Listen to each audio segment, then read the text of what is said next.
তো গাইজ আজি আমাৰ পুনৰবাৰ আমাৰ ইউটিউব চেনেলটোলৈ আপোনালোকক স্বাগতম জনাইছোঁ।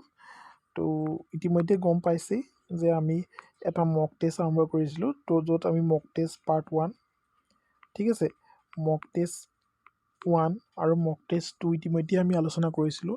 আৰু যদি ভিডিঅ'সমূহ আপোনালোকে নাই চোৱা তেতিয়াহ'লে ভিডিঅ'সমূহ আপোনালোকে আমাৰ ইউটিউব চেনেলটোত গৈ চাই ল'ব বুলি আমি আশা কৰিছোঁ। তো আজি আমি কি হয় কেইটামান মক টেষ্টে লৈ আহিছোঁ, 10টা কুৱেশ্যন ইতিমধ্যে আমি মক টেষ্টৰ আলোচনা কৰি আহিছিলোঁ আৰু খুব বেছি ইম্পৰ্টেণ্ট কুৱেশ্যনবিলাকে আচলতে মক টেষ্টত আমি লৈ আহোঁ। তো আজি আমি পুনৰবাৰ 10টা কুৱেশ্যন লৈ আহিছোঁ।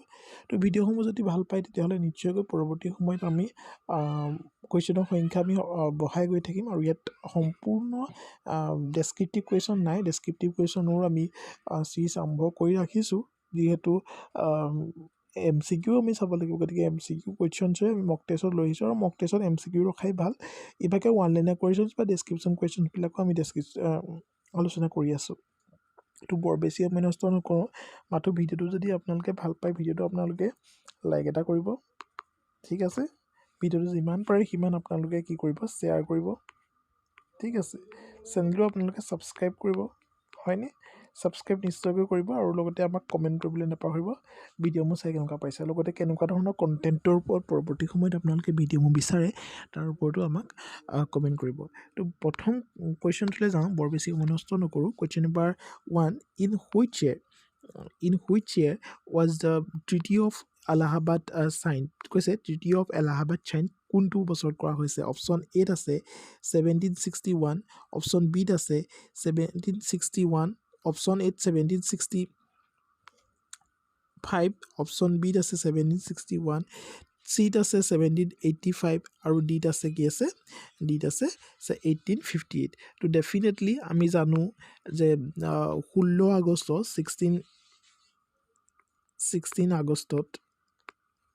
1765ত ট্ৰিটি অফ ইয়াণ্ডাবু কি হয়? চাইন কৰা হৈছিল। তো option A will be the correct answer হৈ যাব। তো আমাৰ পৰৱৰ্তী কুৱেশ্যনটোলৈ যাওঁ, কিন্তু তাৰ আগতে 1857 হয়নে? এই 57টো কিহৰ লগত জড়িত আপোনালোকে আমাক কমেণ্ট কৰি জনাব, ঠিক আছে। পৰৱৰ্তী কুৱেশ্যনটোলৈ আমি যাওঁ, কুৱেশ্যন নম্বৰ 2 হ'ব। তো ফাইনেলি আহি কুৱেশ্যন নম্বৰ 2 পালোহি। কুৱেশ্যন নম্বৰ 2ত আছে হু এপইণ্টছ দ্য জাজেছ of the Supreme Court of India? চাওক, ছুপ্ৰিম কোৰ্টৰ জাজেছক ডেফিনেটলি প্ৰেছিডেণ্ট অফ ইণ্ডিয়াই কি কৰে? আমাৰ ছুপ্ৰিম কোৰ্টৰ জাজক আচলতে কি কৰে?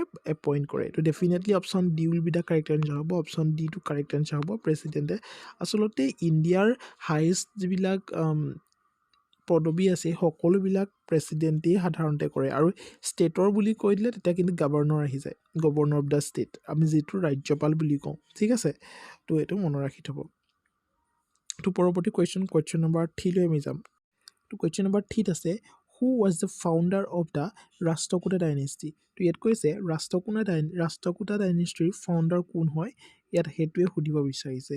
তো ডেফিনেটলি আমি জানো ৰাষ্ট্ৰকূটাৰ ডাইনেষ্টি ফাউণ্ডাৰ অপশ্যন এত আছে চিমুকা, অপশ্যন বিত আছে দান্তি দুৰ্গা, অপশ্যন চিত আছে পুলকেশন II আৰু অপশ্যন ডিত আছে ৰত্নপালা। তো ইয়াৰ শুদ্ধ উত্তৰটো হ'ব option B will be the correct answer, অৰ্থাৎ দান্তি দুৰ্গা হৈছে ৰাষ্ট্ৰকূটা ডাইনেষ্টিৰ ফাউণ্ডাৰ, ঠিক আছে। পুলকেশিন IIটো এটা মষ্ট ইম্পৰ্টেণ্ট হৈ পৰে, যিহেতু তেওঁ আমাৰ হৰ্ষবৰ্ধনৰ লগত যুদ্ধত নামিছিলে, হয়নে? হৰ্ষবৰ্ধনটো কেতিয়াবা সময় পালে এইখিনি ভাল ধৰণে আলোচনা কৰিম। এতিয়া যিহেতু এইটো মক টেষ্টেই হয়, গতিকে মক টেষ্ট হিচাপেই থাকিব দিওঁ। তো কুৱেশ্যন নম্বৰ আমি কুৱেশ্যন নম্বৰ 4লৈ আমি যাম, ঠিক আছে। কুৱেশ্যন নম্বৰ 4ত আমি লৈ আহিছিলোঁ which country which also known as gift of Nile বুলি কোনখন কাউণ্ট্ৰিক জনা যায়? আৰু ডেট ইজ অপশ্যন এত আছে থাইলেণ্ড, বিত আছে ইজিপ্ট, চিত আছে লিবিয়া আৰু ডিত আছে মালদ্বীপছ। আৰু ইয়াৰ শুদ্ধ উত্তৰটো হ'ব ইজিপ্তক আমি কি হয়? নীল নদীৰ দান বুলি কওঁ, হয়নে? Gift of Egypt, gift of Nile, হয়নে? যিখন আমাৰ আটাইতকৈ দীঘল নদী হয়। পৰৱৰ্তী কুৱেশ্যন নম্বৰ 5লৈ আমি যাম। কুৱেশ্যন নম্বৰ 5ত কি দিয়া আছে আমি চাম। তো কুৱেশ্যন নম্বৰ 5ত আছে what is the rate called at which RBI gives loans to commercials bank? তো RBI কি হয়? কমাৰ্চিয়েল বেংকক যিটো লোনছ দিয়ে সেই ৰেটটো কি ৰেটত দিয়ে আচলতে আৰু সেইটো শুদ্ধ উত্তৰ হ'ব ৰিপ' ৰেটেড কি হয় RBI গিভছ দিয়ে লোনছবিলাক দিয়ে কমাৰ্চিয়েল বেংকত তো সেইটো আপোনালোকে মনত ৰাখিব পৰৱৰ্তী কুৱেশ্যন নম্বৰ 6 আমি যাম কুৱেশ্যন নম্বৰ 6টোত আছে কুৱেশ্যন নম্বৰ 6ত আমি লৈ আহিছিলোঁ যে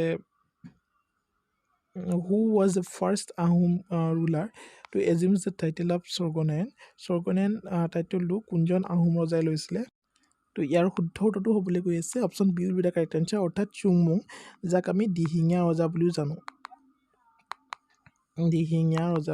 সেইটো মনত ৰাখি থ'ব পৰৱৰ্তী কুৱেশ্যনলৈ যাম কুৱেশ্যন নম্বৰ 7 হ'ব আই থিংক য়েছ কুৱেশ্যন নম্বৰ 7টোলৈ আমি যাম কুৱেশ্যন নম্বৰ 7ত দিয়া আছিলে in which year Ahom kingdom established Ahom kingdom কেতিয়া এষ্টাব্লিছ কৰা হয় সেই বিষয়ে ইয়াত সুধিব বিচাৰিছে আৰু ইয়াৰ শুদ্ধ উত্তৰটো হ'ব 1228 চনতে আচলতে আহোমখন আহিছিলে গতিকে 1228 চনতে তেওঁলোকে অস্থায়ীৰূপে ৰাজধানী পাতিছিলে কিন্তু 1253 চনতহে তেওঁলোকে আচলতে আমাৰ শিৱসাগৰৰ তেতিয়াৰ শিৱসাগৰৰ চৰাইদেউত তেওঁলোকে কি কৰিছিলে প্ৰথম ৰাজধানী পাতিছিলে তো প্ৰথম কেতিয়া ৰাজধানী পাতিছিলে আহিলে চৰাইদেউ হ'ব বাট আহোম কেতিয়া আহোম কিংডম এষ্টাব্লিছ হৈছিলে ডেট ইজ 1228 চন বহুত বেছি ইম্পৰ্টেণ্ট মনত ৰাখি থ'ব কনফিউজ নকৰিব পৰৱৰ্তী কুৱেশ্যন নম্বৰ আমি 8লৈ যাম কুৱেশ্যন নম্বৰ 8লৈ যাম তো কুৱেশ্যন নম্বৰ 8ত আমি ডিছকাশ্যন কৰিম which of the following was also' call Shiladitya বুলি কাক জনা যায় তো ইয়াত কৈছে শিলাদিত্য বুলি কাক জনা যায় শিলাদিত্য বুলি জনা যায় অপশ্যন এ আছে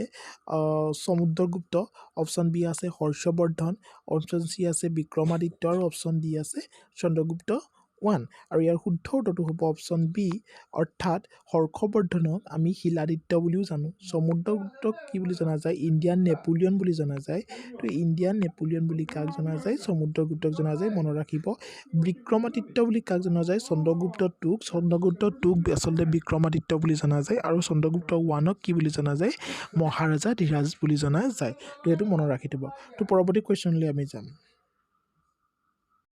তো কুৱেশ্যন নম্বৰ 9ত আমি লৈ আহিছিলোঁ who destroyed the famous Somnath temple in 1125 ইয়াত কুৱেশ্যন টোটেল দুটা বনি আছে 1125ত আচলতে সোমনাথ টেম্পলটো আচলতে ডেষ্ট্ৰইড কৰা হৈছিলে আৰু সেই সোমনাথ টেম্পলটো কোনে ডেষ্ট্ৰয় কৰিছিলে আৰু that is option C will be the correct answer Mohammed গজনীয়ে কি কৰিছিলে 1025 AD-ত সোমনাথ টেম্পলটো আচলতে ডেষ্ট্ৰয় কৰিছিলে তো সেইটো মনত ৰাখি থ'ব তো কুৱেশ্যন নম্বৰ 50লৈ আমি যাম অৰ্থাৎ আজি ভিডিঅ'টো শেষৰটো কুৱেশ্যন তো কুৱেশ্যন নম্বৰ 15ত কি দিয়া আছে আপোনালোকে দেখিছে কুৱেশ্যন নম্বৰ 15ত আচলতে দিয়া আছে দেখিনে which of the most liquid form of the money তো ডেফিনেটলি মানিৰ লিকুইড ফৰ্ম কি হয় M1 মানিৰ মষ্ট লিকুইড ফৰ্ম হয় তো ডেফিনেটলি বুজি পালে আৰু আজি ভিডিঅ'টো ইমানেই আছিলে যদি ভিডিঅ'টো ভাল পালে ভিডিঅ'টো নিশ্চয়কৈ আপোনালোকে লাইক কৰিব লগতে চেনেলটো আপোনালোকে শ্বেয়াৰ কৰিবলৈ নাপাহৰিব ঠিক আছে লগতে কি কৰিব ছাবস্ক্ৰাইব কৰিব আমাৰ চেনেলটো আমি সকলো আমাৰ পৰিয়ালটো ডাঙৰ হ'ব লাগে অতি সোনকালে আৰু কমেণ্ট কৰিবলৈ নাপাহৰিব নহয় জানো আৰু কেনেকুৱা ধৰণৰ টপিকৰ ওপৰতনো আপোনালোকে পৰৱৰ্তী সময়ত ভিডিঅ'সমূহ বিচাৰে সেই বিষয়েও আপোনালোকে কমেণ্ট কৰিব ঠিক আছে তো পৰৱৰ্তী চিজলৈ অপেক্ষা কৰক আমি পুনৰবাৰ মক টেষ্ট লৈ আহিম তো thank you see in the next video' bye by